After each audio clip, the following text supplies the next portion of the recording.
Bubur sumsum campur batu. Assalamualaikum warahmatullahi wabarakatuh. Kami dari kelompok 4 ingin mempresentasikan tentang Accounting Theory Construction. Next. Sebelumnya, kami ingin memperkenalkan diri terlebih dahulu. Perkenalkan, saya Asila Asya Harisandi, Prodi Akuntansi dengan NIM 20 20 12 11 049. Dan rekan saya, perkenalkan, saya Siska Wulandari, Prodi Akuntansi dengan NIM 20 20 12 11 050. Perkenalkan, saya Azkia Rifda Aulia dari Prodi Akuntansi 2020 dengan NIM 20 20 12 11 055.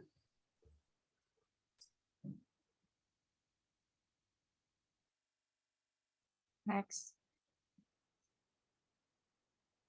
Yang pertama, kami akan membahas tentang teori pragmatis.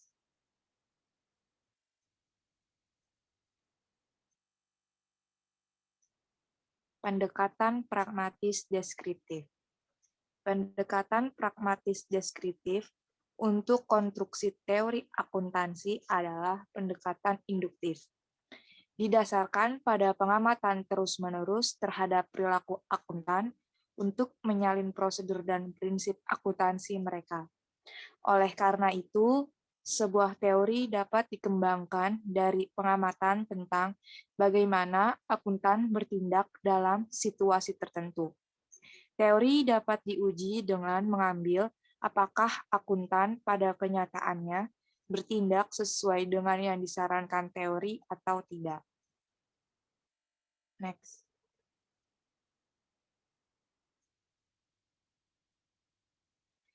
Sterling mengatakan bahwa teori tersebut merupakan pendekatan antropologis. Yang pertama, prinsip konservatisme. Antropolog akuntansi mencatat angka konservatis dan menggeneralkannya.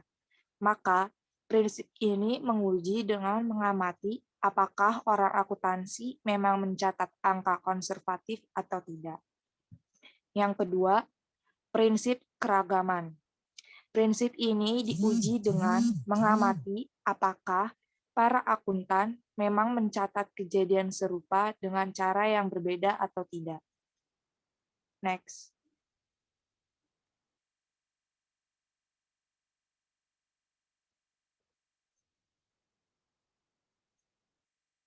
Di sini ada beberapa kritik dari pendekatan untuk teori akuntansi konstruksi. Kritik yang pertama, pendekatan deskriptif pragmatis tidak termasuk penilaian analitis dari kualitas tindakan seorang akuntansi. Tidak ada penilaian apakah akuntan melaporkan dengan cara yang seharusnya. Yang kedua, pendekatan ini tidak menyediakan teknik akuntansi untuk diperlombakan.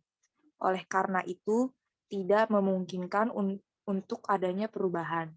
Sebagai contoh, kita amati pelatihan metode akuntan dan teknik dan mengajarkan metode-metode teknik tersebut untuk siswa. Mereka akan menjadi berlatih akuntan yang akan kita amati di masa depan untuk mempelajari apa, untuk mengajar, dan sebagainya. Yang terakhir, pendekatan deskriptif pragmatis memfokuskan perhatian pada perilaku akuntan, tidak pada pengukuran atribut perusahaan seperti aset, kewajiban, dan keuntungan. Dalam pengambil pendekatan deskriptif pragmatis, kita tidak bisa melibatkan diri kita dengan semantik fenomena akuntansi. Next.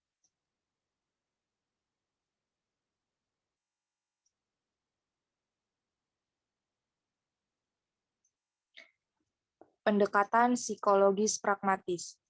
Berbeda dengan pendekatan deskriptif pragmatis, di mana teoritisi mengamati perilaku akuntan. Pendekatan psikologis pragmatis membutuhkan ahli teori untuk mengamati tanggapan pengguna terhadap hasil kerja akuntan, seperti laporan keuangan. Reaksi dengan pengguna diambil sebagai bukti bahwa laporan keuangan apakah berguna dan mengandung informasi yang relevan.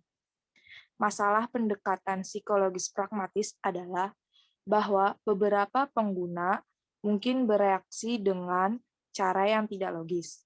Beberapa mungkin memiliki respon dengan kondisi dan yang lainnya mungkin tidak bereaksi sama sekali. Kelemahan ini diatasi dengan berkonsentrasi pada keputusan teori dan menguji mereka pada sampel yang besar, daripada dengan berkonsentrasi pada tanggapan individu. Next.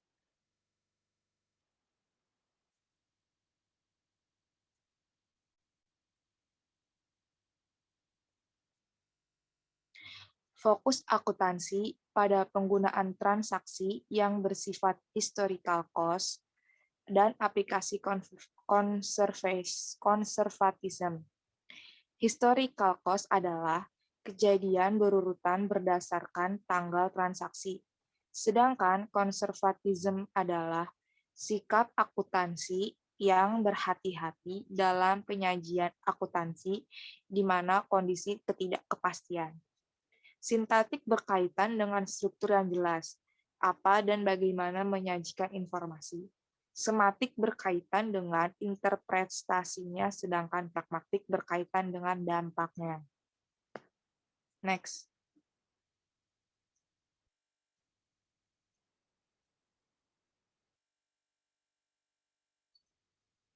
Selanjutnya akan dibacakan oleh Siska Wulandari.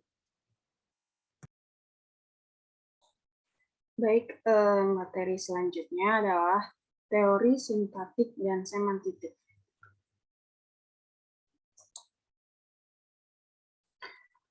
Teori sintaktik dan semantik. Teori sintaktik sendiri merupakan salah satu interpretasi teori akuntansi biaya tradisional historis. Teori ini tuh menjelaskan bagaimana cara mencatat sampai melaporkan berbagai transaksi dan kejadian berdasarkan asumsi yang ditetapkan. Teori sintaktik ini dapat digambarkan sebagai berikut.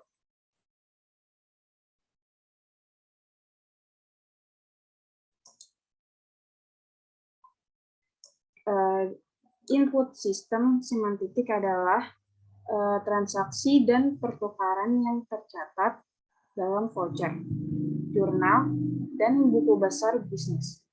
Hasil ini kemudian disimpulkan berdasarkan lokasi dan asumsi akuntansi biaya historis.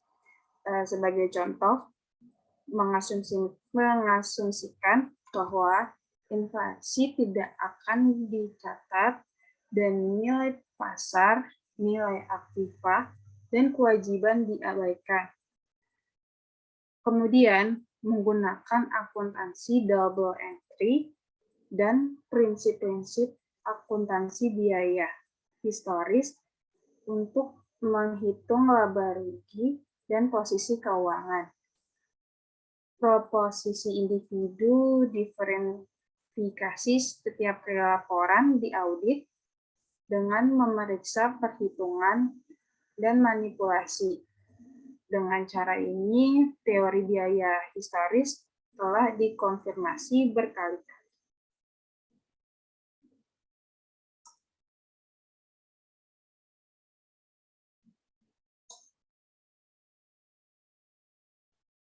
Sintaktik itu berkaitan dengan struktur yang jelas, yaitu apa dan bagaimana menyajikan informasi. Semantik juga berkaitan dengan interpretasinya, sedangkan pragmatik berkaitan dengan dampaknya.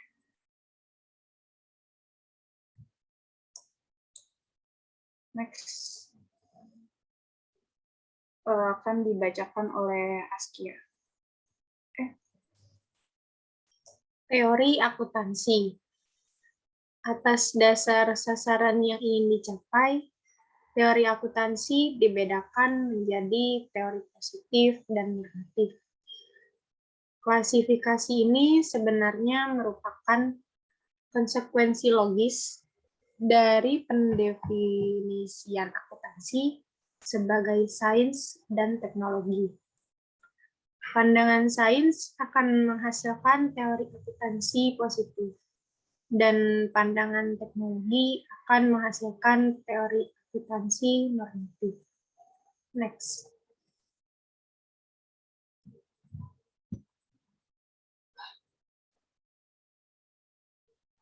Teori akuntansi normatif. Akuntansi dilandasi pada norma mengenai praktik akuntansi yang baik. Teori ini menekankan pada apa yang seharusnya dilakukan, bukan pada apa yang terjadi. Teori normatif disebut juga teori a priori atau bersifat deduktif, karena bukan hasil dari penelitian empiris. Pada tahun 1950-an dan 1960-an, dilihat sebagai masa keemasan penelitian akuntansi normatif.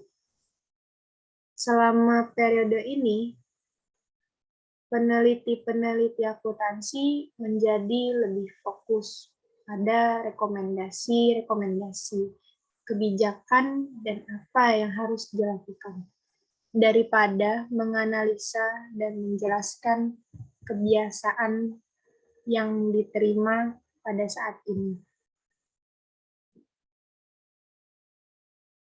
Hal ini disebabkan oleh pengalaman praktek langsung yang telah dilakukan, misalnya pernyataan tentang laporan keuangan yang seharusnya didasarkan pada metode pengukuran tertentu atau dihasilkan melalui kegiatan semi-research.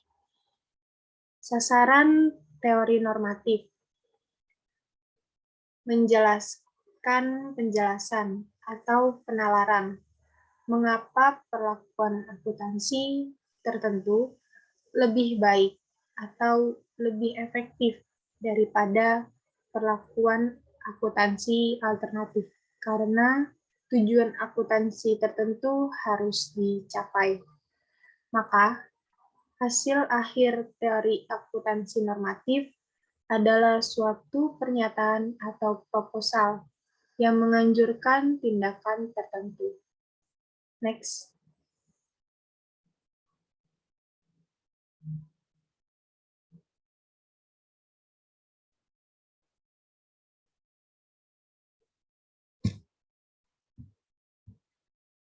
Konsentrasi teori normatif terbagi menjadi dua. Ada true income. Teori ini berkonsentrasi pada penciptaan pengukur tunggal yang unik dan benar untuk aktiva dan laba. Meskipun demikian, tidak ada kesepakatan terhadap apa yang dimaksud dengan pengukur nilai dan laba yang benar. Yang kedua, ada decision usefulness. Pendekatan ini menganggap bahwa tujuan dasar dari akuntansi adalah untuk membantu proses pengambilan keputusan dengan cara menyediakan data akuntansi yang relevan atau bermanfaat. Next.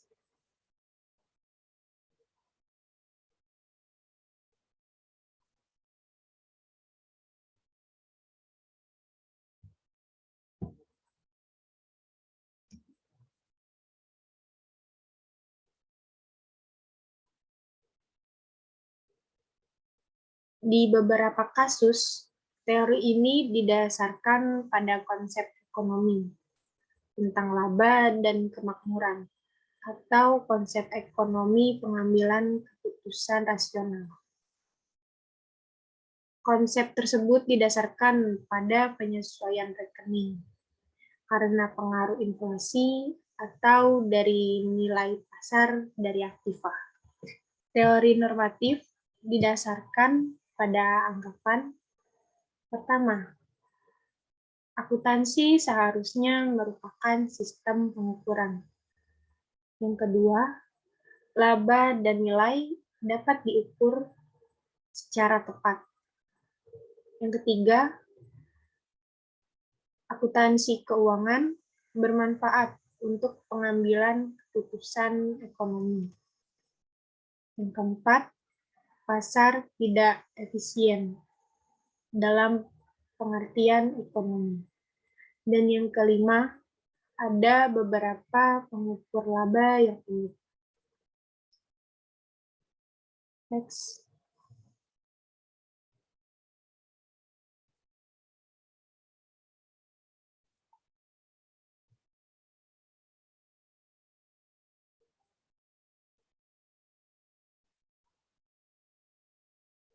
Lalu, apakah teori normatif tidak bisa diterima? Bisa dengan melakukan uji empiris. Karena teori normatif dianggap merupakan pendapat pribadi yang subjektif, maka tidak bisa diterima begitu saja. Harus dapat diuji secara empiris agar memiliki dasar teori yang kuat.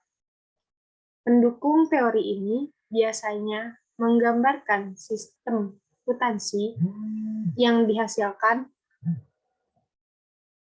sebagai sesuatu yang ideal, merekomendasikan penggantian sistem akuntansi cost historis dan pemakaian teori normatif oleh semua pihak.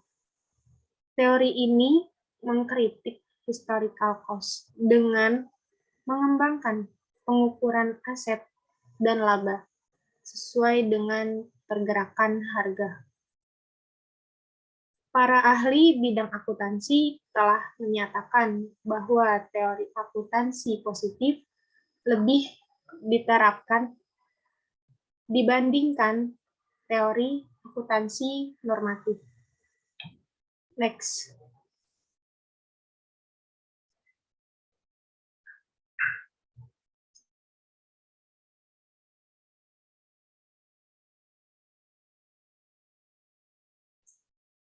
Selanjutnya akan dijelaskan oleh Siska.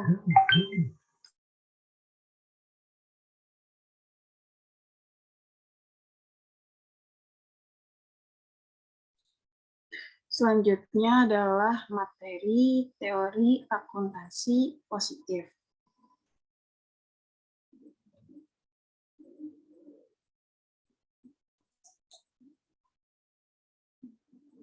Nah, seperti yang kita tahu, teori akuntansi positif itu merupakan metode yang diawali dari suatu teori atau model ilmiah yang sedang berlaku atau diterima umum. Berdasarkan teori ini dirumuskan problem penelitian untuk mengamati perilaku atau fenomena nyata yang tidak ada dalam teori.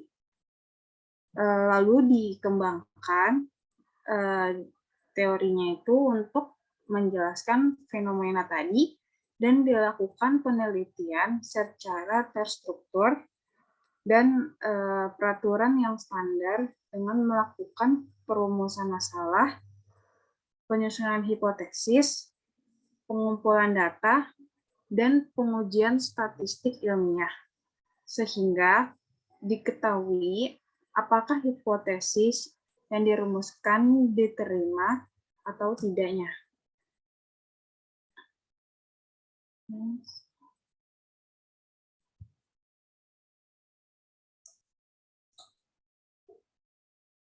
Lalu teori ini tuh melihat keadaan yang sebenarnya. Teori ini tuh menggunakan pendekatan empiris yang dijelaskan secara ilmiah. Teori ini memberikan kerangka untuk menjelaskan praktek yang sedang diobservasi, meliputi yang pertama, ada kemampuan membantu pengambilan keputusan. Yang kedua, ada kesesuaian dengan aturan yang berlaku. Yang ketiga, apakah usulan tersebut cukup baik?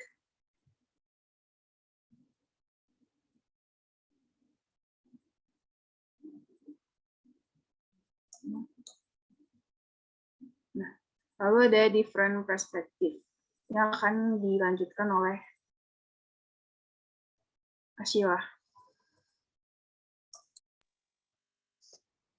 Selanjutnya, different perspective.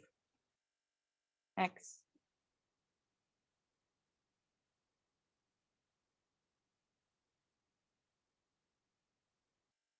Yang pertama ada pendekatan ilmiah. Ia memiliki asumsi yang melekat bahwa dunia yang akan diteliti adalah realitas objektif yang mampu diuji dalam skala besar atau statistik rata-rata.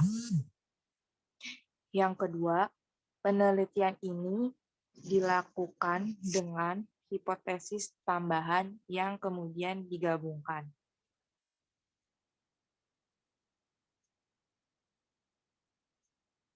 Slide sebelumnya, Sis.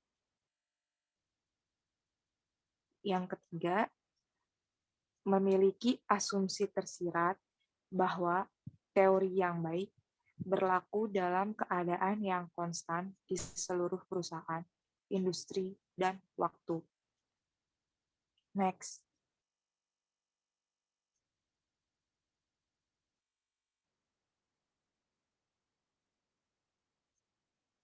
Adapun kritik dari metode ilmiah.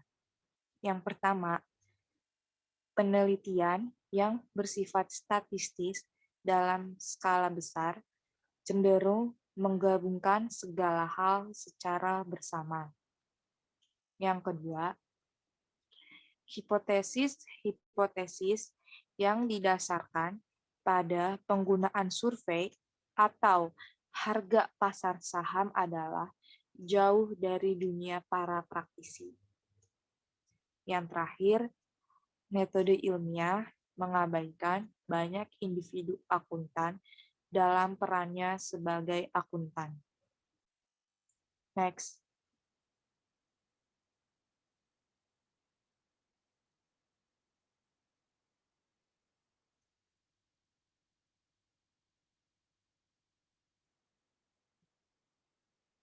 Pendekatan naturalistik. Pendekatan ini menyiratkan bahwa tidak ada asumsi atau teori yang terbentuk sebelumnya. Pendekatan ini berfokus pada masalah dunia nyata yang spesifik dihadapi oleh perusahaan.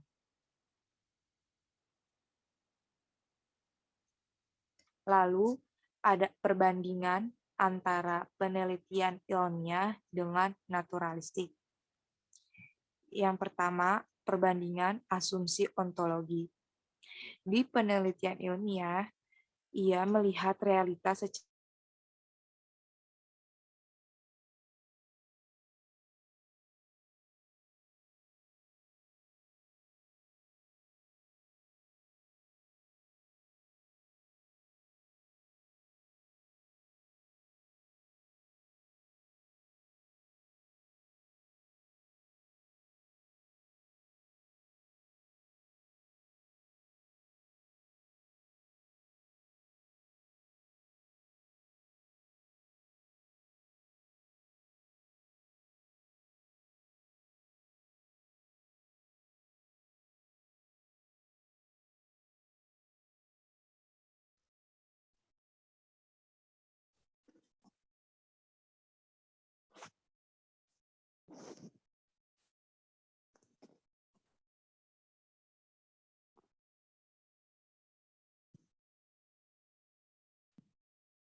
Maaf, tadi jaringannya terputus dikarenakan Wi-Fi-nya mati mendadak.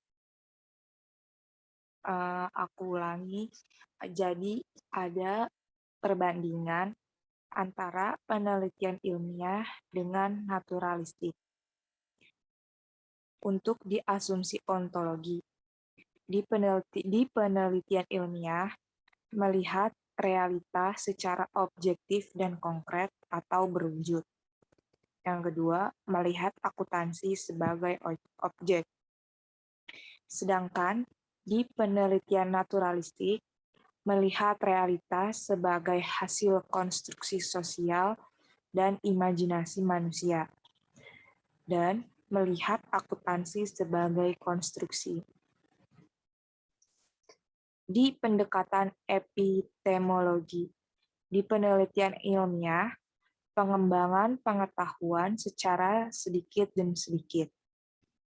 Yang kedua, reduksionisme atau realita terdiri dari jumlah minimum dari beberapa jenis entitas atau substansi. Yang ketiga, pengujian hipotesis individu. Yang keempat, hukum yang dapat tergeneralisasi. Sedangkan di penelitian naturalistik, holistik atau realitas sebagai sesuatu yang utuh bukan merupakan kesatuan dari bagian-bagian yang terpisah. Yang kedua, kompleksitas dunia tidak bisa dipecahkan melalui reduksionisme. Yang ketiga, hukum tidak dapat direduksi. Lalu ada perbandingan di bagian metodologi. Di penelitian ilmiah, itu metodologinya terstruktur, menggunakan dasar teoritis sebelumnya, dan validasi empiris atau eksistensi. Sedangkan di penelitian naturalistik, metodologinya tidak terstruktur dan tidak ada dasar teoritis sebelumnya. Yang terakhir, perbandingan di bagian metode. Di penelitian ilmiah, metodenya model formulasi sintaktis atau prinsip pembuatan kalimat. Hipotesisnya dibuat berdasarkan induksi empiris dan penggunaan metode statistik yang sesuai. Sedangkan di penelitian naturalistik, metodenya menggunakan studi kasus, eksplorasi yang fleksibel, dan mengalami peristiwa. Next.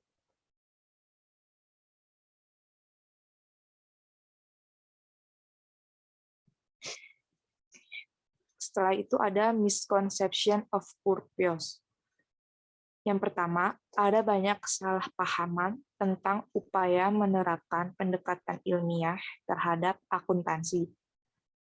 Yang kedua, kesimpulan penelitian adalah generalisasi. Yang ketiga, kesalahpahaman umum lainnya tentang penerapan pandangan ilmiah dalam akuntansi adalah bahwa kebenaran mutlak diinginkan, yang tentu saja tidak bisa mungkin dilakukan.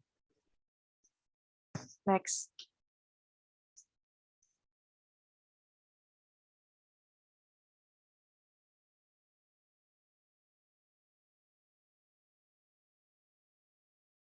Selanjutnya akan dibacakan oleh Askia. Pendekatan ilmiah diterapkan untuk akuntansi.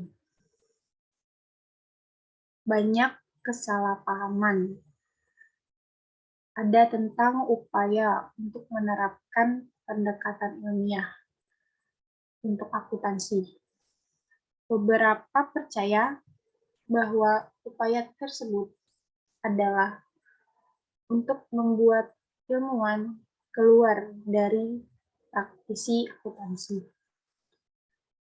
Pandangan ini bukanlah tujuan dari pendekatan. Seorang ilmuwan adalah orang yang menggunakan metode ilmiah, dan oleh karena itu, terutama adalah seorang peneliti. Profesi medis memberikan analogi yang baik tentang perbedaan antara peneliti dan praktisi, serta penggunaan dan efek metode ilmiah. Next.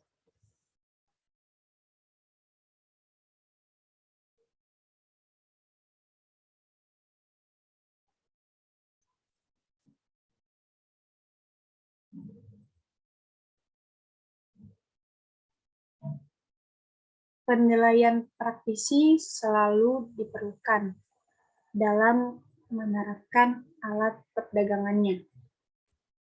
Yang penting adalah bahwa praktisi mengambil sikap ilmiah dalam praktiknya, yaitu dia menganggap serius pandangan bahwa bukti untuk mendukung diagnosis atau pengobatan itu penting. Akuntan yang percaya pada pendekatan ilmiah menginginkan bukti empiris dan penjelasan logis untuk mendukung praktik akuntansi, sehingga praktisi dapat merekomendasikan metode yang paling tepat untuk situasi tertentu berdasarkan bukti ini.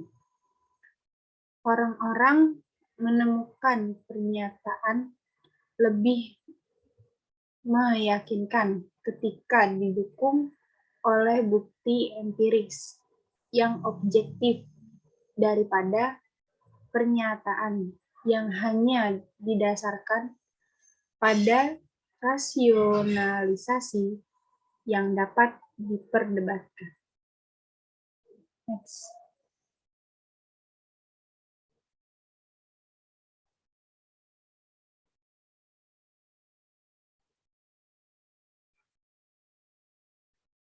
Kesalahan umum lainnya tentang penerapan pandangan ilmiah dalam akuntansi adalah bahwa kebenaran mutlak diinginkan yang tentu saja tidak mungkin. Oleh karena itu, mereka yang menentang pendekatan ilmiah terhadap perumusan teori berpendapat bahwa mencari apa yang tidak mungkin adalah sia-sia. Argumen semacam itu didasarkan pada kesalahpahaman bahwa sains menemukan kebenaran mutlak. Metode ilmiah tidak sempurna.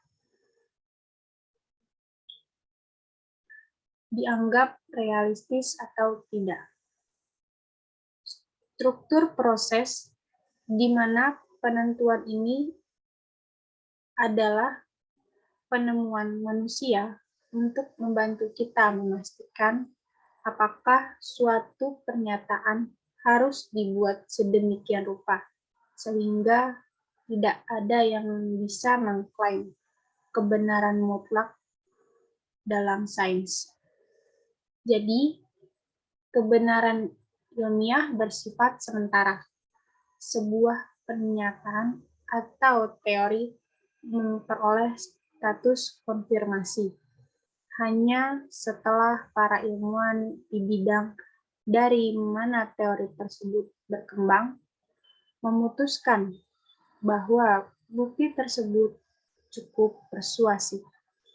Misalnya, ketika ujian statistik menunjukkan bahwa hasil yang diperoleh memiliki probabilitas kurang dari 5% terjadi secara kebetulan. Sejarah sains mengungkapkan bahwa penggantian, penyesuaian, dan modifikasi teori dilakukan berdasarkan bukti baru. Next.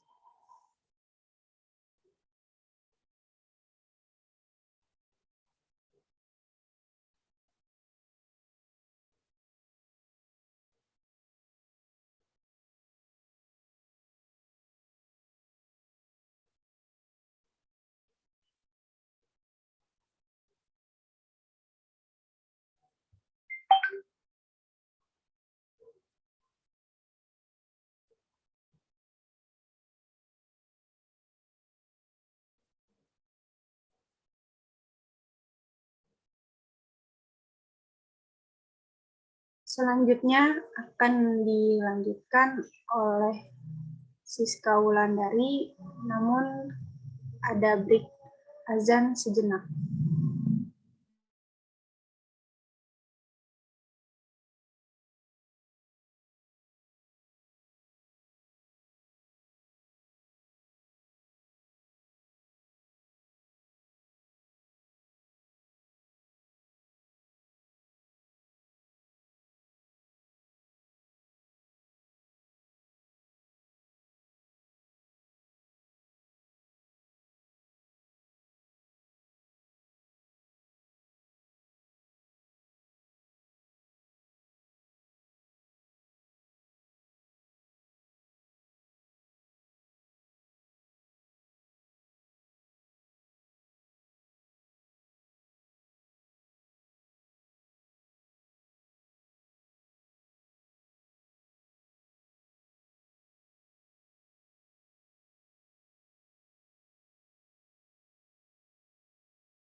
Baik, materi selanjutnya itu adalah isu perkembangan teori auditing.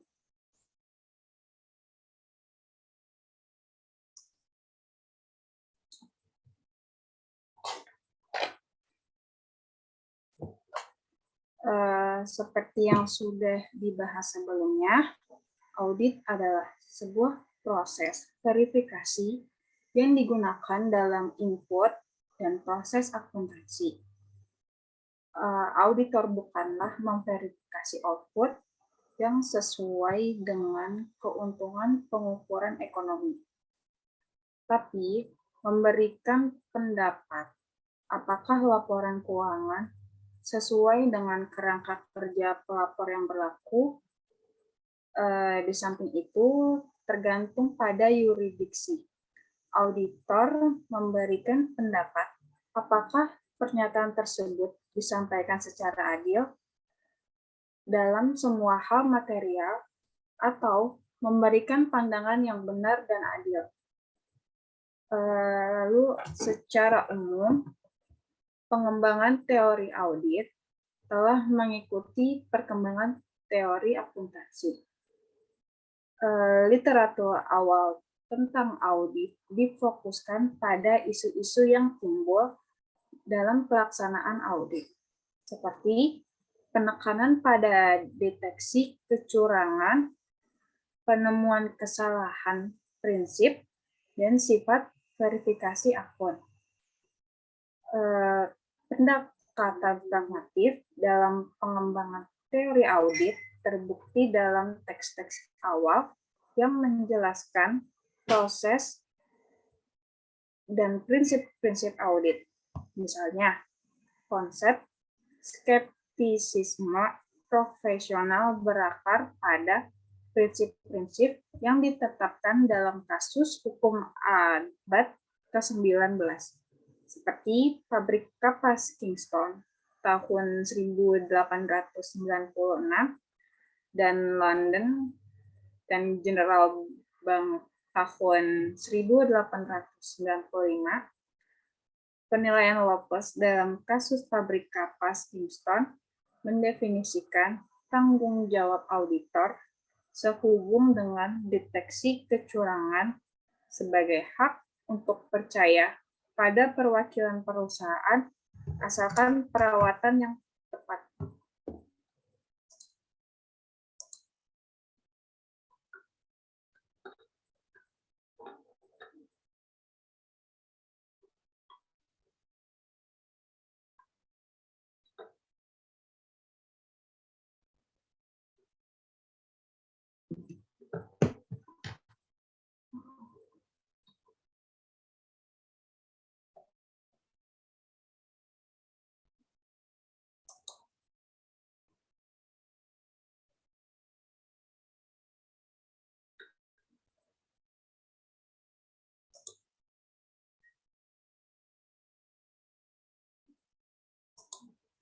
Lalu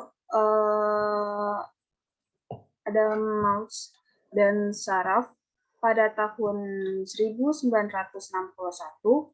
mencoba untuk mengeneralisasi literatur yang ada dan memberikan teori audit yang komprehensif mengenai motivasi mereka untuk menulis monograf tersebut untuk melawan pandangan yang berlaku bahwa audit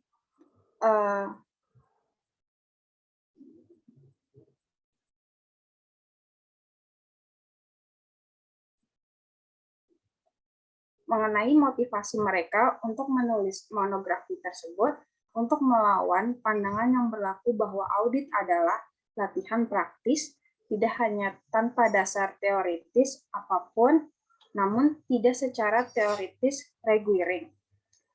Pengembangan Mautis dan Saraf berpendapat bahwa isu praktis bisa diselesaikan hanya dengan pengembangan dan penggunaan teori.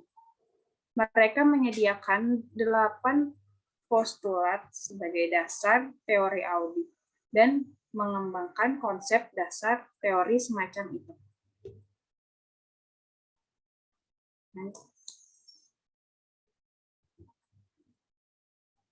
Konsep ini diidentifikasi sebagai berikut. Karena asuhan audit, presentasi yang adil, independensi, dan perilaku etis. Namun, meskipun konsep-konsep ini sekarang tertanam dalam standar dan peraturan auditing, pengembangan teori audit berkembang perlahan di tahun-tahun setelah publikasi Maus dan Saraf. Lalu, era normatif teori akuntansi dan penelitian juga bertepatan dengan pendekatan normatif terhadap teori auditing. Pada awal tahun 1970, Asosiasi Akuntansi Amerika membentuk Komite Audit Dasar untuk menyediakan peran dan fungsi audit, membuka rekomendasi untuk proyek penelitian, memeriksa masalah bukti, dan memberikan makalah posisi mengenai ruang lingkup audit dan akuntan.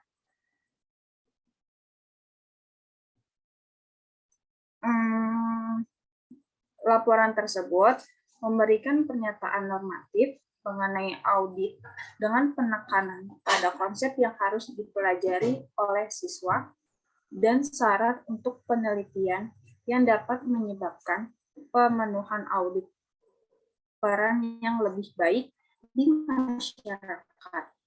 Konsep dasar audit menekankan esensi audit sebagai pengumpulan dan evaluasi bukti tanpa sepenuhnya mengembangkan teori tentang bagaimana pembuktian digunakan dalam proses penalaran untuk mendukung pendapat auditor.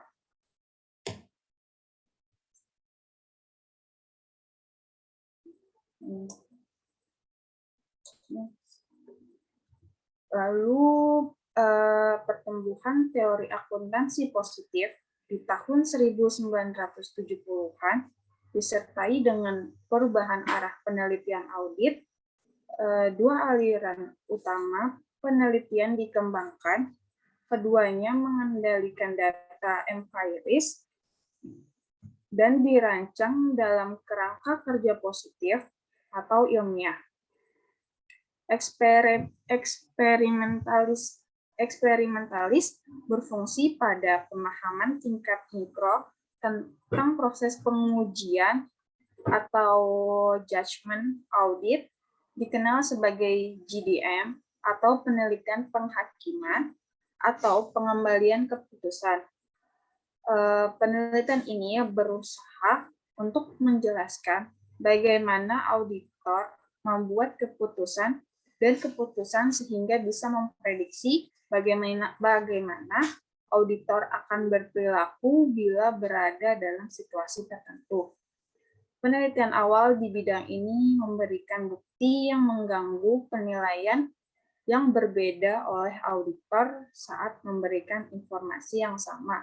Walaupun efek ini muncul setidaknya sebagian karena masalah menciptakan tugas audit yang realistis dalam lingkungan percobaan.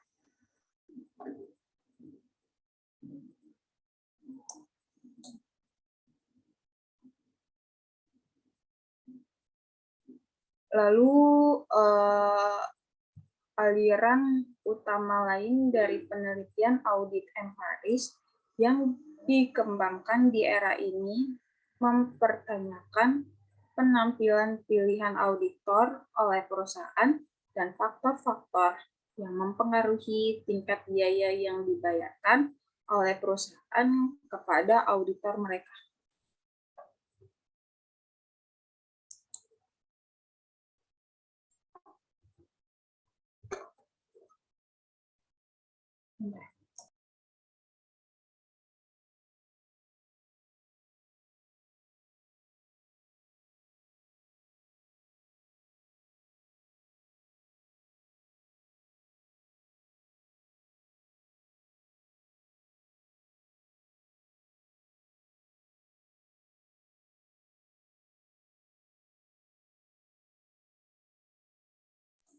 Maaf videonya terjeda.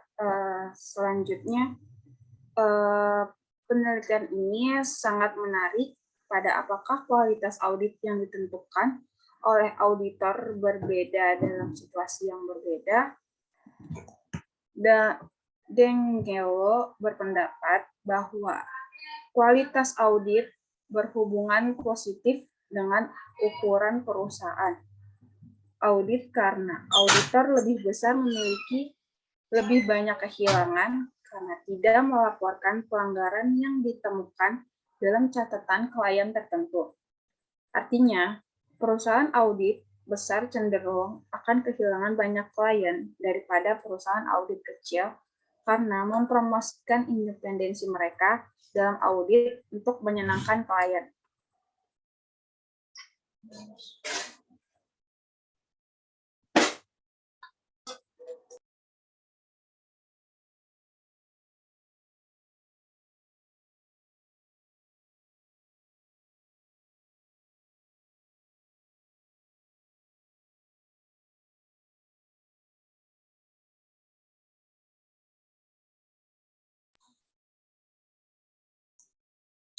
Selanjutnya,